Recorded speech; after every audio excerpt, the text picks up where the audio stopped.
Bom dia, pessoal! Sejam bem-vindos ao webinar de resultados da Sinqia, referente ao terceiro trimestre de 2021. Neste momento, todos os participantes estão conectados apenas como ouvintes e mais tarde iniciaremos a sessão de perguntas e respostas. Informamos que os participantes que desejarem fazer perguntas utilizem a plataforma de Q&A ou levantem a mão, conforme indicaremos em sua tela.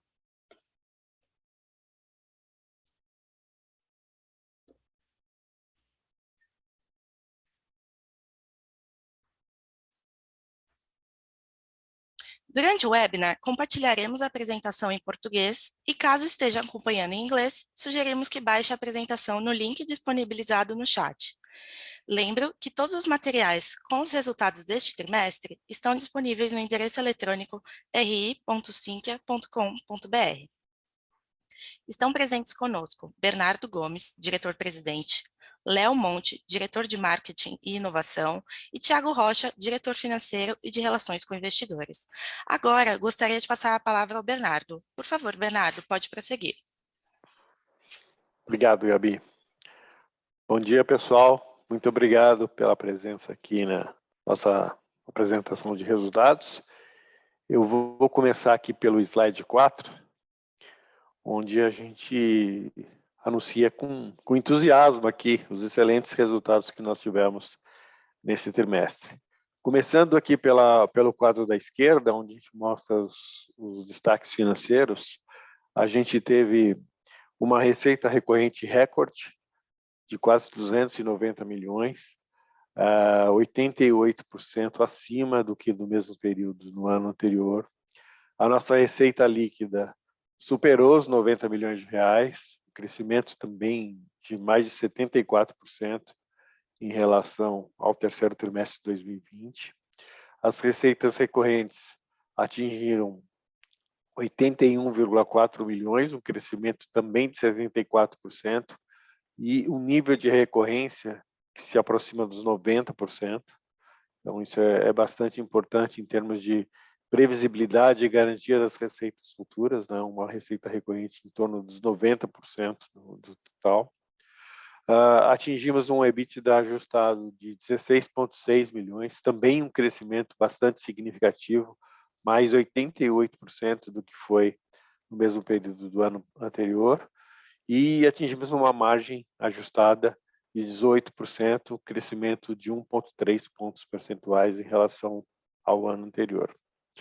A nossa posição de caixa no final do trimestre foi de cerca de 620 milhões de reais, um crescimento bastante significativo, principalmente, aí já passando aqui para os destaques que a gente tem à direita nesse slide, a integralização de 150 milhões da segunda emissão de debêntures, que pode chegar até 250 milhões, então a gente ainda tem mais 100 milhões a serem integralizados, além de uma captação feita no follow-on, em setembro, no início de setembro, de 400 milhões de reais. Isso ajuda a compor essa posição de caixa com que a gente inicia esse novo ciclo de aquisições. Destaco aqui que a gente, nesse trimestre, também concluiu a 21ª transação de M&A da história da companhia. A gente adquiriu participação majoritária na Kitijá, uma empresa de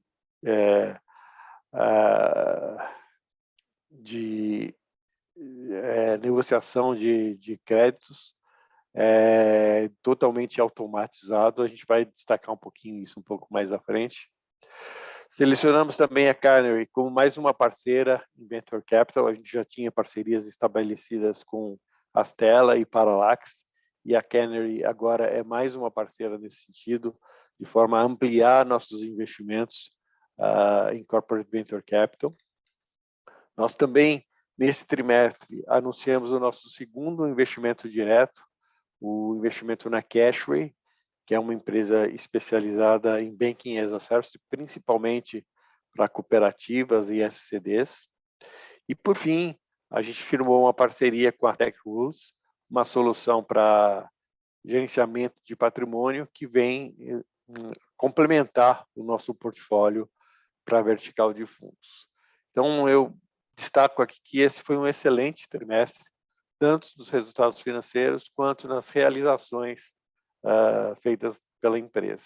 Eu vou passar agora a palavra para o Léo, que vai falar um pouquinho mais sobre os destaques de inovação nesse trimestre. Léo, com você. Obrigado, Bernardo. Bom dia a todos. É um prazer vir aqui novamente falar sobre os principais destaques da área de inovação e os avanços que nós tivemos nesse trimestre. Eu gostaria de iniciar aqui salientando os avanços que nós tivemos nas estratégias tanto de Open Finance como também de Open Innovation. O terceiro trimestre foi marcado pelo lançamento da fase 3 do Open Banking. E do nosso lado, nós ganhamos relevância com o fortalecimento da nossa estratégia, principalmente de infraestrutura, para atender esse novo momento. Através do início da terceira fase, nós começamos a enxergar novas oportunidades quando nós falamos da utilização de tecnologia para a criação de novos produtos e serviços de pagamento, suportando assim o mercado com a agenda de inovação do Banco Central. Nós seguimos firmes com a estratégia de produto e parcerias e já conseguimos conquistar aí grandes números relevantes, como podemos ver no quadro à direita da tela. São mais de 13 clientes, com destaque aí para um grande banco global e mais de 100 prospects, incluindo grandes bancos, fintechs e empresas de tecnologia, gerando oportunidades de novos clientes, cross-sell na carteira e novos modelos de receita através de volumetria. Tudo isso também suportado por parcerias estratégicas com a Sensidia, a Microsoft e também com a Cellcoin. Além disso, nos tornamos autoridades no assunto, com destaques relevantes na mídia online, impressa e também televisiva. Seguindo para o slide 7, aqui eu quero destacar os avanços que nós tivemos com a estratégia de Open Innovation. Com a maturidade do nosso programa, estamos colhendo resultados importantes com as parcerias estratégicas e, com isso, transformando o nosso modo de desenvolver e também lançar novos produtos. Indo do lado esquerdo da tela para o lado direito, no primeiro item, nós estamos entregando inovação através de novas tecnologias e também novos modelos de negócio, como, por exemplo, um novo produto de análise preditiva através de inteligência artificial para crédito, junto com a startup DataRudo. Ainda no primeiro item, eu gostaria de também destacar o investimento que nós fizemos na Cash. Nós já tínhamos um investimento na startup através da Dark, e através de uma parceria nós estávamos levando já funcionalidades como o Pix para as cooperativas de crédito. Agora, com o aporte, nós iremos ampliar ainda mais o nosso compromisso em acelerar a empresa e fazer com que ela seja o principal fornecedor de tecnologia para as cooperativas. Também iremos aproveitar as sinergias comerciais e reforçar a nossa estratégia de Bank as a Service. Indo para o segundo item, quando a gente fala de aceleração de go-to-market, aqui eu quero destacar as parcerias que nós já temos firmado com a Sensidia para Open Finance e TechRules para a gestão de ativos em fundos. Indo para o terceiro item, quando a gente fala do Sync Digital, nós iremos distribuir as principais funcionalidades de todas as empresas que nós estamos agregando no Sync Digital para os clientes da Cellcoin. Estamos mapeando oportunidades não só de investimentos, mas também de M&A, trazendo complemento às soluções já existentes. E, por último, no quarto item, o lançamento do Sandbox Sinqia, um lançamento do Sandbox focado em fundos, em parceria com a RTM e também com a chancela da Ambima. Mais uma ferramenta para fomentar as inovações do segmento de fundos, conectando todo o ecossistema na criação de novos serviços e produtos. Esses são apenas alguns exemplos de sinergias que estamos capturando com as investidas e também as empresas parceiras. Passando para o slide 8, nós podemos afirmar que com apenas um ano de programa, nós nos tornamos uma das referências em Open Innovation para o setor financeiro. Contamos com mais de 40 investimentos em startups, parcerias estratégicas de originação e também de co-investimento.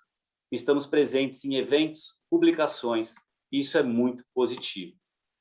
Além disso, acabamos de formalizar a nossa entrada em mais um fundo de Venture Capital, Canary, consolidando assim o plano inicial do Torque Ventures com os fundos parceiros.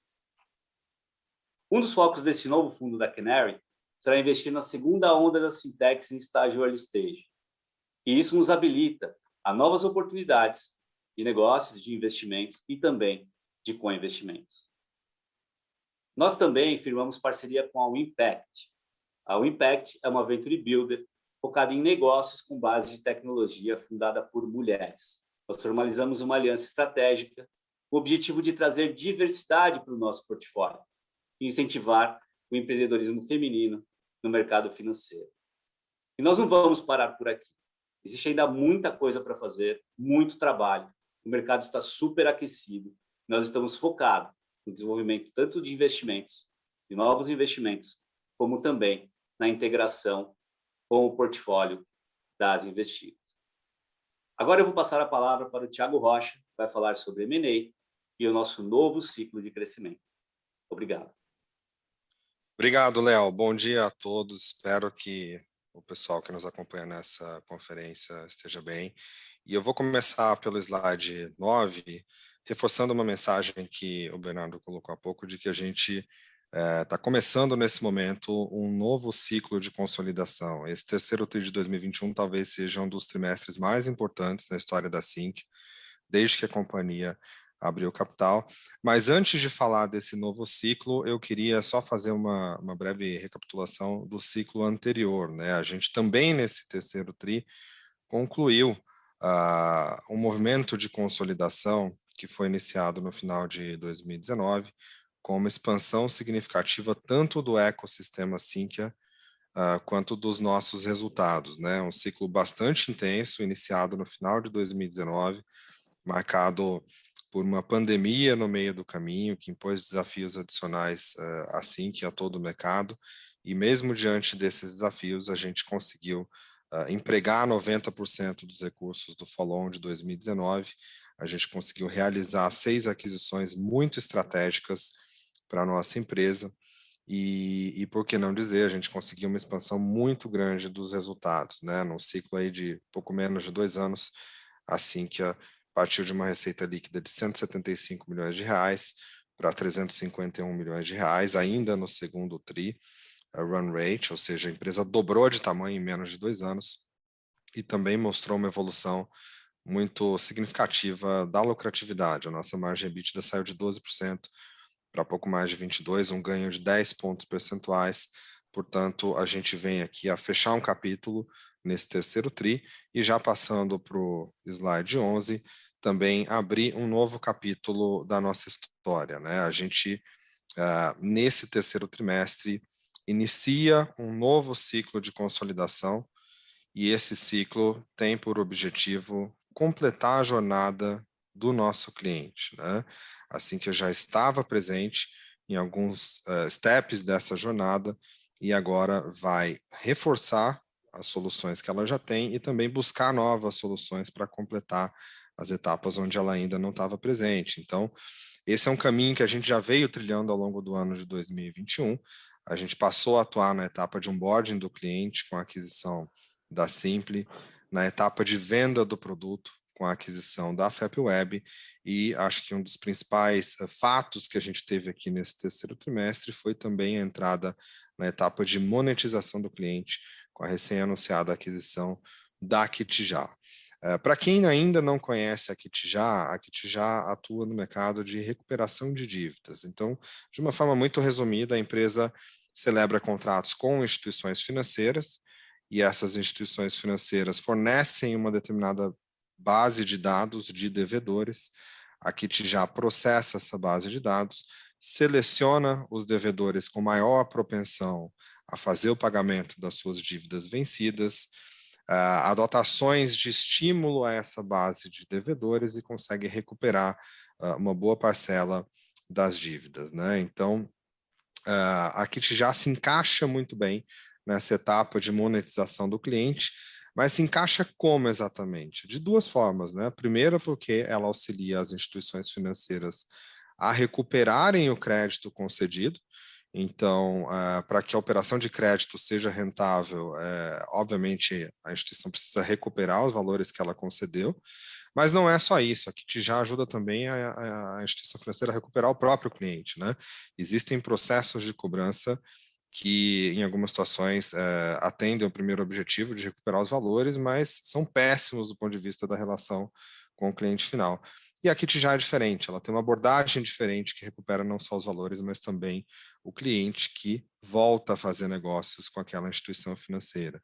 E é importante dizer que nesse mercado de recuperação de crédito, a gente teve a oportunidade de avaliar outras empresas e a gente escolheu a Kit já por duas razões que eu acho que são muito interessantes, né? Primeiro, a empresa tem uma abordagem 100% digital, ou seja, todo o processo de recuperação de dívidas é feito por meio de sistemas, por meio de canais digitais e sem absolutamente nenhuma interferência humana no processo.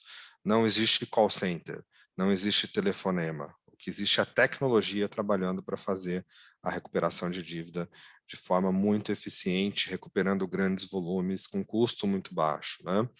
E além disso, a Kit já tem uma abordagem muito humanizada, o que tem tudo a ver com os valores da Sinqia, ou seja, ela faz um processo de recuperação de dívida empoderando o devedor, dado que o devedor é a melhor pessoa para saber quais são as condições em que ele consegue quitar a dívida, e graças a isso a empresa tem a melhor avaliação entre todas as empresas de recuperação de crédito no Reclame Aqui. Passando para o próximo slide, a gente então adquiriu o controle da Kit já, e eu trago aqui alguns highlights que são bastante importantes nessa aquisição, né? O primeiro deles, a gente estendeu o TAM, o Total Addressable Market da Sinqia. Até a aquisição da Kit já, a nossa atuação era restrita ao mercado de software e ao mercado de serviços de tecnologia. E agora a nossa atuação se estende também para o mercado de recuperação de dívidas. E por que isso é importante? Porque há uma expansão gigante do nosso TAM, né? O Brasil tem mais de 60 milhões de pessoas inadimplentes. Essas pessoas somam um total de 245 bilhões de reais em dívidas. E o setor financeiro, que é justamente o setor atendido pela Sinqia, lidera a lista de credores e representa 29% do total das dívidas, ou seja, o problema de recuperação de dívidas é um problema de negócio relevante para os nossos clientes e instituições financeiras, e dessa forma faz todo sentido para a Sinqia participar desse mercado de recuperação de dívidas, né? Além disso, segundo o highlight, a gente amplia o portfólio de produtos da Sinqia Digital, ou seja, além do onboarding digital de clientes, além da assinatura digital de contratos, a Sinqia agora também oferta a recuperação digital de créditos. E terceiro ponto, também muito importante, a gente aumenta a relevância do modelo SaaS, mas não é qualquer SaaS, é um SaaS muito mais legal, é um SaaS baseado em volume financeiro, né? A Kit já tem um modelo de cobrança baseado em volume, ela recebe um comissionamento sobre o volume que ela consegue recuperar. Portanto, é um modelo SaaS com altíssimo potencial de crescimento e também uma altíssima lucratividade. E falando um pouquinho sobre os números da empresa, a Kit já apresentou nos últimos 12 meses encerrados em junho, uma receita líquida de 20 milhões de reais, crescendo 111%, crescendo 3 dígitos contra o mesmo período do ano anterior. E ela apresentou também um EBITDA de 5,4 milhões de reais, ou seja, uma margem de 27%, margem superior à da Sinqia, portanto, uma lucratividade que vem a somar. À direita, a gente fala um pouquinho da transação, uma transação de compra de controle, ou seja, 51% da Kit já, por 38 milhões de reais. Metade disso a gente está pagando à vista, em dinheiro, metade em ações, ou seja, os dois empreendedores da Kit já passam a ser acionistas da Sinqia, e a nossa companhia tem uma opção de comprar os 49% remanescentes da Kit já dentro de alguns anos e seguindo algumas métricas de receita e EBITDA que a gente definiu conjuntamente. Passando para o slide seguinte, a gente fala agora um pouquinho de resultados. Eu queria ir direto para o ARR. Esse é um trimestre muito especial. A gente teve um resultado financeiro muito bom, acho que totalmente alinhado com a nossa expectativa. O ARR totalizou 287 milhões de reais, um crescimento de 88% contra o mesmo período do ano anterior e um crescimento de 5% contra o trimestre anterior. Mas eu acho que o ARR total, obviamente, tem um crescimento muito grande, mas eu queria dessa vez chamar a atenção para o ARR orgânico, né? Nosso ARR orgânico foi de 183 milhões, crescendo 20% contra o mesmo período do ano anterior. Portanto, é um crescimento que está em linha com a nossa expectativa para a Sinqia. E com relação ao segundo TRI, um crescimento de 8%, um crescimento mais alto da série desde que a gente começou a reportar o ARR. Por que isso aconteceu? Primeiro, porque a gente teve um volume de vendas muito bom, de mais de 8 milhões de reais nesse trimestre. Segundo, porque a gente teve um nível de churn, de cancelamentos muito baixo, de quase zero. E terceiro, porque a gente teve um volume de reajustes contratuais também bastante expressivo, 6 milhões de reais, principalmente por conta do reajuste inflacionário. E aqui eu queria fazer um parênteses rápido. Eu sei que a inflação passou a ser um tema de bastante preocupação para os nossos investidores, e eu quero aproveitar esse ponto para dizer que assim que é uma empresa 100% protegida da inflação. Todos os nossos contratos são reajustados por inflação, tanto que a inflação foi um componente importante do crescimento da ARR nesse terceiro trimestre. Passando para o próximo slide,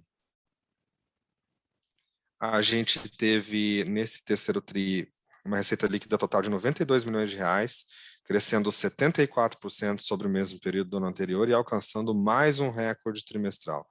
A receita de software foi de 71,8 milhões, crescimento de mais de 100%, e a receita de serviços foi de 20 milhões, crescimento de 18%. Serviço que também está num momento excelente por conta da entrada de novos clientes que a gente ainda não consegue sentir nessa receita do terceiro TRI. E à direita a gente consegue ver a receita recorrente de 81,4 milhões, crescendo 74% versus o mesmo período do ano anterior e representando 88% do total, portanto um percentual bastante elevado de recorrência. Passando para a página seguinte, à esquerda o nosso lucro bruto total foi de 35 milhões de reais, praticamente dobrando contra o mesmo período do ano anterior, e a margem bruta foi de 38,2%, um ganho de 5 pontos percentuais. A gente teve um excelente desempenho aqui nos dois negócios, tanto no negócio de software quanto no negócio de serviços.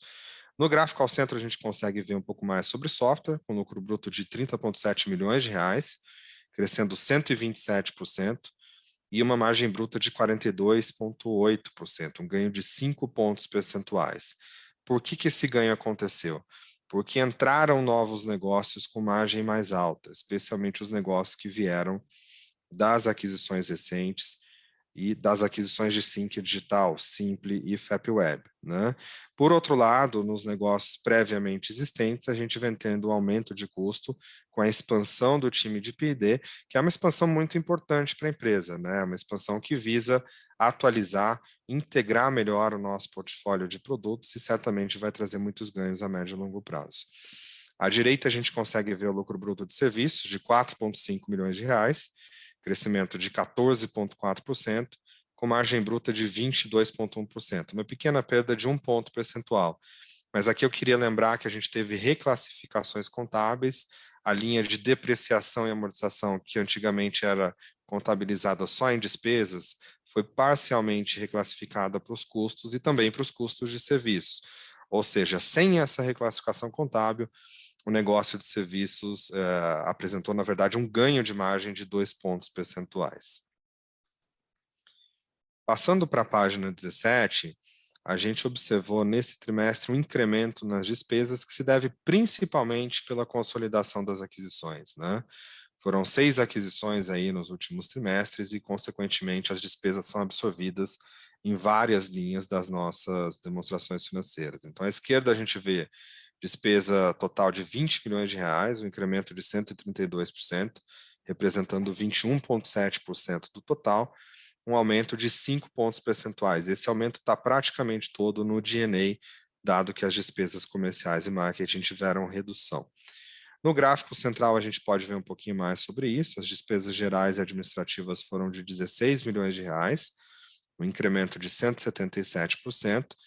E, como eu disse, isso aconteceu pela consolidação das últimas aquisições, que estão distribuídas em várias linhas, mas também pela contabilização dos gastos com P&D e inovação.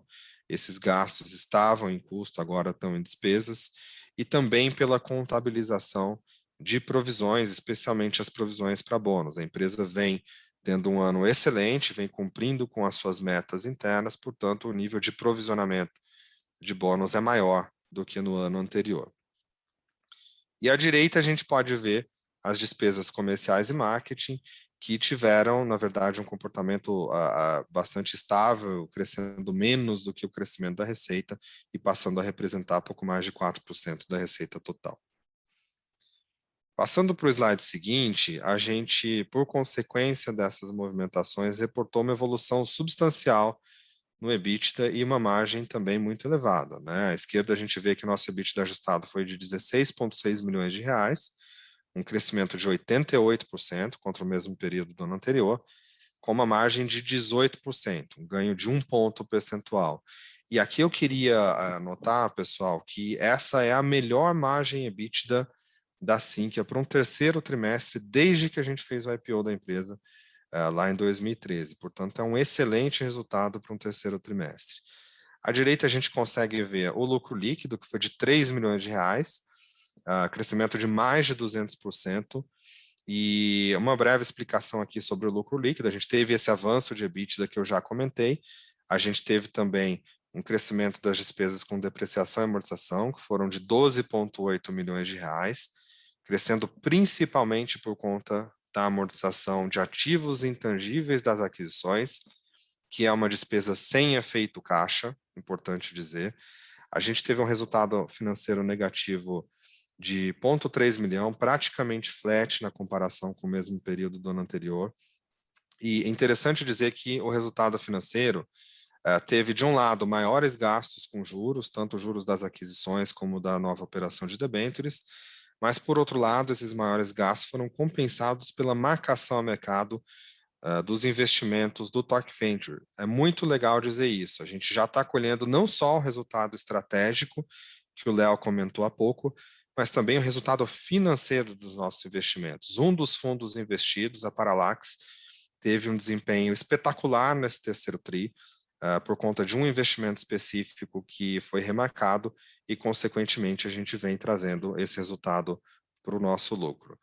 E, por fim, a linha de IR e CS teve um crédito de 0,3 milhão, também contribuindo para o lucro líquido. E, para finalizar a minha sessão, passando para o slide seguinte, a gente reabasteceu caixa, justamente para suportar esse novo ciclo de consolidação, né? Nosso caixa bruto está em 620 milhões de reais, lembrando que esses 620 milhões de reais ainda não contemplam os 100 milhões de reais da operação de debêntures que não foram integralizados. A gente pode chamar esses 100 milhões de reais a qualquer momento. Então, um aumento aí de 465 milhões de reais contra o segundo TRI, por conta da oferta de debêntures e também da oferta de ações. A nossa dívida bruta aumentou para 273 milhões de reais, um aumento de 143 milhões, também por conta da operação de debêntures, né, os 150 milhões de reais que a gente já integralizou, e com tudo isso a gente tem um caixa líquido, que a gente pode ver no gráfico à direita, de 347 milhões de reais. E aqui a gente traz uma informação adicional de que, embora o caixa líquido calculado de uma forma mais tradicional seja de 347 milhões de reais, a gente tem uma linha de títulos e valores imobiliários no nosso balanço que contempla tanto os investimentos do Torque Ventures quanto o valor que a gente dá em garantia para o pagamento a prazo das aquisições. E tudo isso junto soma 54 milhões de reais. Portanto, acho que a visão correta sobre o nosso caixa líquido é de um valor de pouco mais de 400 milhões de reais.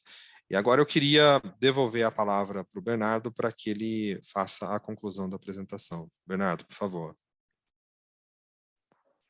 Obrigado, Thiago. Vamos passar agora aqui no slide 20, em que, mais uma vez, eu ressalto aqui que a gente entregou resultados crescentes e acelerou o nosso plano de expansão, ou seja, a gente vem entregando de forma consistente aquilo que a gente tem prometido. Eu até costumo dizer que a gente tem 8 anos como companhia aberta, e nesses 8 anos já se foram mais de 30 trimestres. Em todos eles, a gente usou a palavra recorde. O recorde de receita, o recorde de recorrência, o recorde de rentabilidade, o recorde de tudo. Então, isso prova que a empresa vem consistentemente entregando aquilo que ela promete. E aqui não foi diferente nesse trimestre, né? A gente capitalizou a empresa, demos início a mais um ciclo de crescimento aqui, a gente está bastante confiante, que a gente está bastante preparado para as novas oportunidades de mercado que estão surgindo. A gente também expandiu o nosso portfólio de produtos, expandiu o nosso pipeline de aquisições, trazendo novas empresas que vão compor o nosso pipeline, além daquelas tradicionais, atuando nas verticais em que a gente já está presente. E também aumentamos o nosso mercado endereçável, como o Thiago teve a oportunidade de explicar para vocês. E também trouxemos muita inovação, né? Investimentos em P&D, parcerias importantes, avanços também no nosso programa de Corporate Venture Capital, que começam a desenhar um novo caminho de crescimento para a companhia.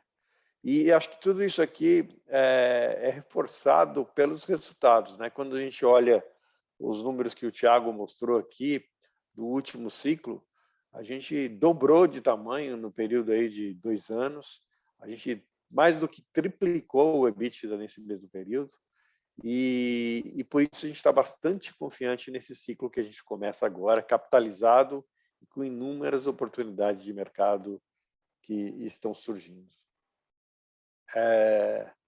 Vou passar agora para a parte de M&A, para que vocês possam colocar suas perguntas. Obrigado por enquanto.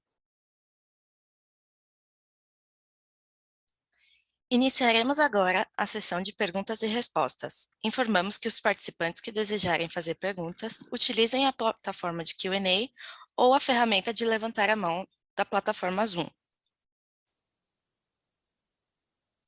Nossa primeira pergunta vem do Vitor, do UBS. Vitor, pode puxar seu microfone. Bom dia, vocês me escutam? Sim. Sim. Perfeito. Primeiramente, parabéns pelo resultado e obrigado pela oportunidade de fazer perguntas. Eu tenho duas em relação à performance do segmento digital. Vocês vêm investindo bastante na construção do segmento digital, tanto orgânica quanto inorganicamente. Porém, o crescimento trimestral foi de apenas 2%, abaixo do crescimento total do ARR, de 5%. Como que a gente pode enxergar esse crescimento de digital daqui para frente? E ainda em digital, vocês podem dar alguma cor de como está a quebra entre receita recorrente e não recorrente dentro do segmento? Obrigado. Obrigado, Vitor. Prazer falar com você. São duas perguntas bastante interessantes. Vamos começar sobre o crescimento trimestral. Antes de falar sobre o número, eu queria mais falar sobre o conceito de como a gente enxerga o crescimento do negócio Sinqia Digital, né? O modelo de receita das duas empresas, tanto Simpli quanto FapWeb, ele é um modelo SaaS, um modelo SaaS que tem uma mensalidade mínima e uma cobrança por consumo, tá? Então, como o consumo varia muito de tri a tri, de mês a mês, a gente procura enxergar o crescimento desses negócios, geralmente comparando mais com o mesmo período do ano anterior e não exatamente com o trimestre anterior, dado que essas oscilações de consumo podem distorcer muito a conta de crescimento a curto prazo, tá? Então, por que eu estou dizendo isso? Porque a gente teve um trimestre especialmente bom nessas duas empresas. No caso de Simpli, um trimestre bom porque o consumo da ferramenta de onboarding foi muito grande pelos clientes que fazem crédito consignado, tá? Lembrando que nos meses de abril e maio o crédito consignado teve uma flexibilização de limite pelo governo e aí o consumo explodiu. E no caso de FapWeb, a empresa fechou muitos novos contratos no segundo trimestre e começou a implantar novos clientes. Então, a receita de implantação foi muito forte no segundo tri. Então, dito tudo isso, eu acho que a nossa expectativa de crescimento para o negócio Sinqia Digital está mantida. Essas empresas vinham crescendo aí praticamente 50% ano contra antes da aquisição. E eu acredito que elas vão continuar crescendo nesse mesmo patamar por um bom tempo ainda, dado que as oportunidades de cross-sell estão começando a ser trabalhadas, tá? Então, eu não vejo esse crescimento do terceiro TRI como algo anormal, pelo contrário, eu acho que quando a gente compara com os números do mesmo período do ano anterior, a expectativa está mantida, está reforçada.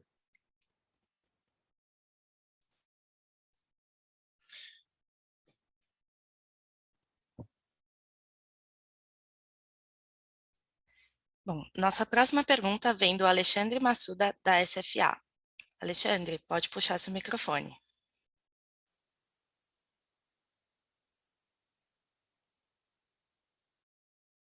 Bom dia, estão me ouvindo bem? Opa. Bom, Estamos sim. tá certo. Bom dia, Massuda. Bom dia. Então, primeiramente aí, obrigado aí, Thiago, Léo, Bernardo, parabéns pelos resultados, muito bom resultado do trimestre. Eu tenho aqui, queria que você desse mais detalhes sobre o crescimento orgânico, né, que vocês acabaram recuperando bem nesse trimestre. Um pouco mais de cor, realmente, tá? Se vocês realmente, como é que foi isso? Foi novos contratos? Foi via cross-sell? Que verticais vocês cresceram? Né? Acho que assim, um pouco mais de detalhe. Obrigado. Legal, Massuda. Obrigado pela participação e pela pergunta. O crescimento orgânico foi bastante bom nesse TRI, né? Eu vou falar primeiro em termos de ARR. Como eu disse ao longo da apresentação, a gente teve um crescimento orgânico de 20% no ARR contra o mesmo período do ano anterior. Esse crescimento, ele aconteceu por conta de todos os fatores que eu mencionei. Um volume de vendas muito bom, um churn muito baixo e reajustes de inflação que contribuíram mais, dado que a inflação está mais alta, né? Quando a gente olha isso por negócio, a gente tem tido um desempenho comercial muito bom, especialmente na vertical de bancos, tá? E também na vertical de fundos, nesse terceiro TRI. Então, isso está relativamente bem distribuído na base, tem vários contratos, são vários produtos diferentes. É muito difícil para mim te dizer uma única razão que tenha justificado. A gente tem tanto clientes novos como clientes que vêm de aquisições e estão se beneficiando do nosso cross-sell, né? Então, eu acho que é um crescimento, assim, quando eu olho o perfil, um crescimento bastante saudável, bastante sustentável, bastante bem distribuído, pouco dependente de uma iniciativa ou de outra, o que me deixa ainda mais feliz. Além do número ser bom, 20% ano contra ano, eu vejo que ele foi bom por várias razões e não por uma única razão. Tá joia. Obrigado, gente. Parabéns de novo. Obrigado. Nossa próxima pergunta vem do Christian Faria, do Itaú BBA. Bom dia. Minha dúvida é em relação ao nível de despesas, principalmente relacionado com o pessoal. Quantos funcionários a empresa conseguiu contratar e quanto isso representa da expectativa para o ano? Ainda devemos esperar pressões por conta de expansão de time olhando para frente? A segunda dúvida seria em termos de dissídio e provisão para bônus atrelado a metas. Como essas despesas têm se comportado e o que podemos esperar? Obrigada. Legal, obrigado, Christian. Perguntas bastante interessantes. Primeiro, com relação ao crescimento do time, eu queria só voltar alguns trimestres atrás. Final de 2020, quando a gente estava preparando o nosso orçamento para 2021, a gente já previa uma expansão do time, especialmente o time de P&D, eu estou falando aqui de desenvolvedores de software, porque a gente acreditava e continua acreditando que é importante a empresa evoluir mais rápido em P&D. Importante para que a gente consiga atualizar os sistemas que vieram das últimas aquisições, que a gente consiga integrar melhor esses sistemas, e o que a gente quer com isso a médio e longo prazo é ter um crescimento orgânico melhor e ter um nível de margem mais alto, né? Essas iniciativas de P&D são importantes para que a gente consiga esses ganhos a médio e longo prazo. Então, a gente já previa a expansão no time de P&D, só que no começo de 2021, quando a pandemia começou a dar sinais de que ia retroceder, o nosso turnover aumentou e as adições de profissionais que a gente vinha fazendo eram insuficientes para que a gente pudesse aumentar o quadro na velocidade que a gente queria. Então, o quadro cresceu menos do que a gente gostaria no primeiro TRI, menos do que a gente gostaria no segundo TRI, e a gente conseguiu colocar isso no trilho no terceiro TRI. Por isso, você vê o aumento de custo, tá?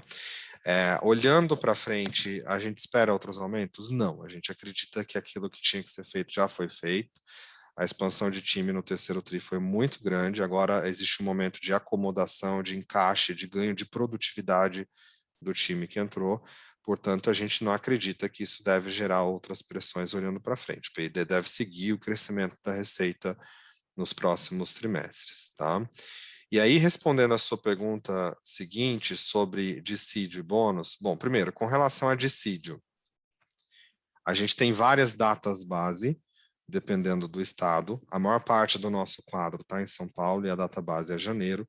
A gente ainda não tem visibilidade sobre como vai se comportar a negociação do dissídio coletivo, mas dado o patamar de inflação bastante elevado, eu acho pouco provável que a gente tenha um dissídio acima dos indicadores de inflação. Mas, enfim, é só uma opinião por enquanto, a gente tem que aguardar a negociação coletiva para ter uma visibilidade mais concreta, tá?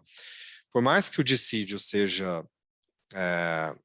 considerando que a inflação é alta, por mais que o dissídio esperado seja igualmente alto, eu preciso lembrar aqui que esse mesmo turnover que nos dificultou a ampliar o quadro, ele vai nos ajudar, ele vai nos proteger do dissídio, né? Porque ele não vai pegar 100% da base de colaboradores, ele não vai pegar integralmente 12 meses todos os colaboradores.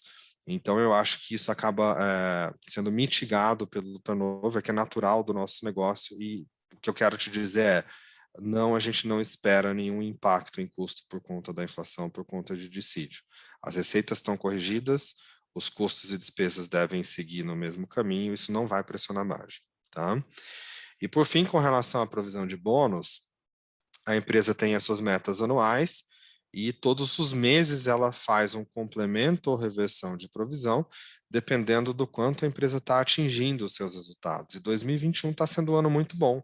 A gente está conseguindo entregar o crescimento de receita, a gente está conseguindo entregar o EBITDA, que é o gatilho das metas, e por essa razão a gente vem fazendo os complementos de provisão para bônus. 2020 não foi tão bom assim, a gente fez provisionamentos menores, e por essa razão a despesa em 2021 é maior do que foi em 2020.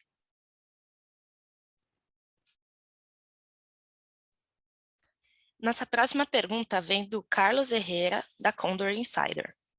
Dada a existência de tantas techs bem capitalizadas, vocês têm visto uma pressão em múltiplos ou na TIR de futuras aquisições? Além disso, vocês têm entrado em diferentes segmentos? Como vocês definiriam o foco ou core da empresa?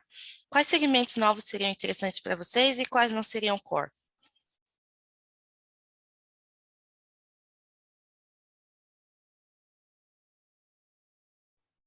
Tiago, está no mudo. Thiago está no mudo.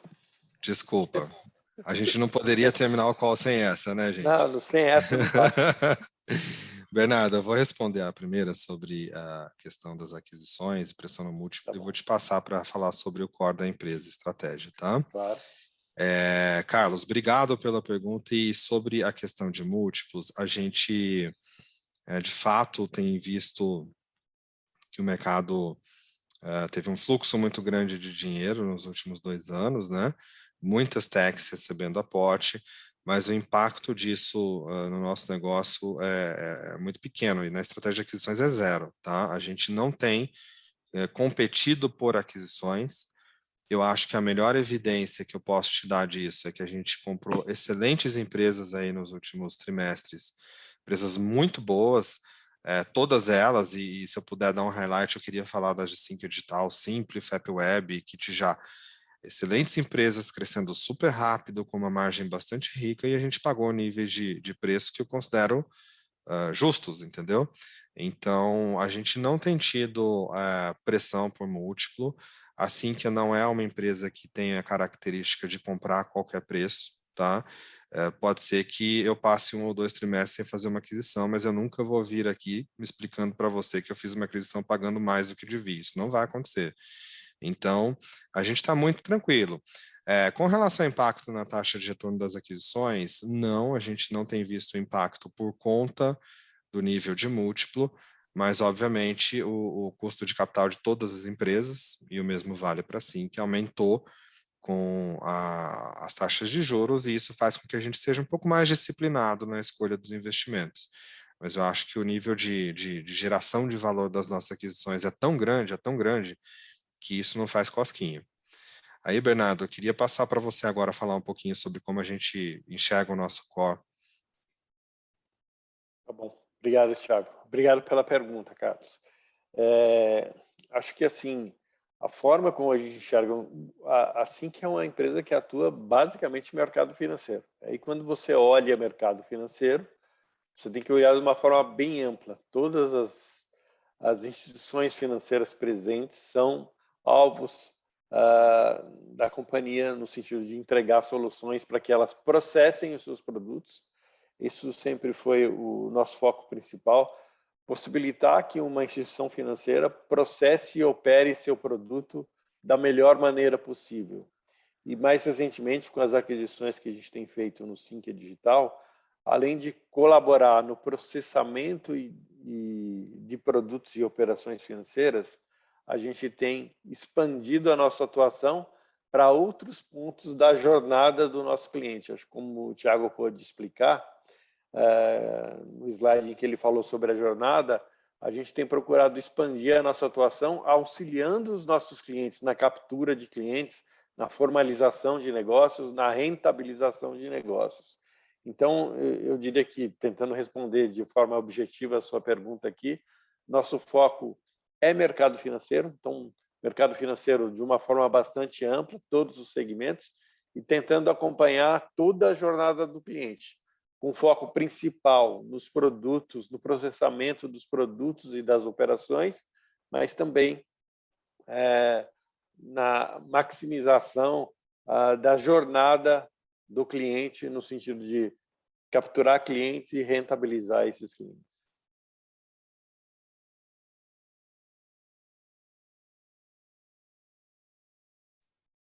Obrigada.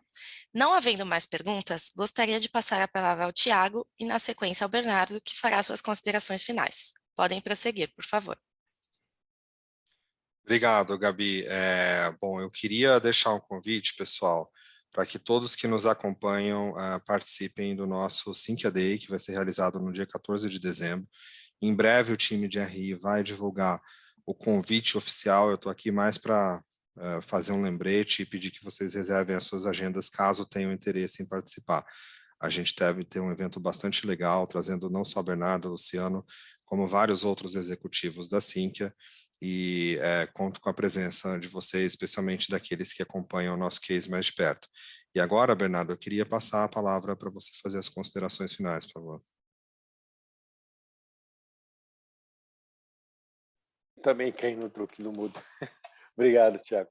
Bom, mais uma vez eu queria agradecer a presença de todos aqui na nossa conferência, reforçar a mensagem de que assim que é uma empresa que entrega aquilo que promete, vem fazendo isso há mais de 8 anos como companhia aberta, e mais especificamente no último ciclo, que foi o que a gente iniciou lá em 2019 e concluiu agora, para dar início a mais um ciclo, a gente entregou resultados até melhores do que a gente tinha prometido. Dobramos receita, triplicamos EBITDA, e é isso que a gente quer continuar fazendo nesse novo ciclo que a gente está iniciando agora com essa nova capitalização. Então, muito obrigado a todos pela participação aqui no nosso call de resultados, e a equipe de RI fica à disposição para qualquer dúvida adicional. Muito obrigado. Obrigada. O webinar de resultados do terceiro trimestre de 2021 da Sinqia está encerrado.